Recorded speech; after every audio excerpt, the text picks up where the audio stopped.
몸을 저절로 꽁꽁 싸매게 되는 추운 겨울. 외출 후 집에 돌아왔을 때 따뜻한 벽난로가 어서 와 하고 맞아주는 풍경. 한 번쯤 상상해 보셨죠? 벽난로 있으면 좋지요. 나무 때문에 아주 분위기 있지. 난로 하면은 그래도 옛날 고공하고 구워 먹던 그런 추억 같은 것들 그런 것들만 아니겠어요? 누구나 다 한번 설치해서 좀 더 공기 따뜻하게 사용하고 싶은 게 우리들의 로망이죠. 여기는 세상 만물 다 모였다는 동대문의 한 시장. 옛날 TV 드라마에서나 보던 오래된 화로부터 등불까지 한자리에 모여 구경하는 데만 한참이 걸릴 정도인데요. 골동품같이 보이지만 요즘에도 이런 난로를 찾는 사람들이 꽤 많다고 해요. 겨울에는 조금 튀니까 긴 밤을 해야 되니까 고구마도 연거놓으시고 밤도 연거놓으시고. 오래된 난로에도 그 차이가 다 있다는데요.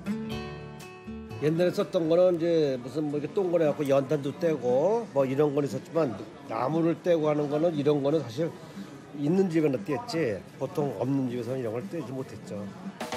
여기는 한 난방기구 매장. 유독 눈에 띄는 건 회사나 가정에서 두루 쓰이는 전기 난방기입니다. 다양해진 디자인과 포기할 수 없는 따뜻함, 전기 난로의 매력인데요. 전기로 많이 안 나가는 종류로 해서 이제 전기 난로가 이제 성행하는 거죠. 많이 찾죠. 하지만 겨울하면 벽난로를 빼놓을 수 없는데요. 현대적이고 심플한 디자인의 벽난로. 옛날의 모습을 상상하셨다면 확 달라진 모습에 깜짝 놀라셨을 텐데요.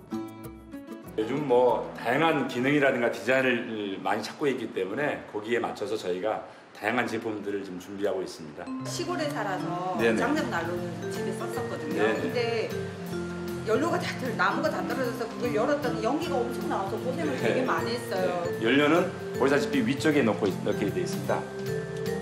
오, 여기. 되게 많이 네, 들어가네요. 그래서 아무 때나 연료를 붓습니다.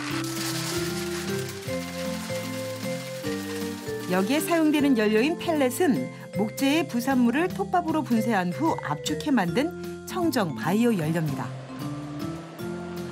기존의 장작 난로를 저희가 하신 분들 중에 대부분 한 1년 정도 되시면 사용을 안 하신다고 그래요. 그래서 제가 물어보면 왜 그러시냐고 물어보니까 불편하시답니다.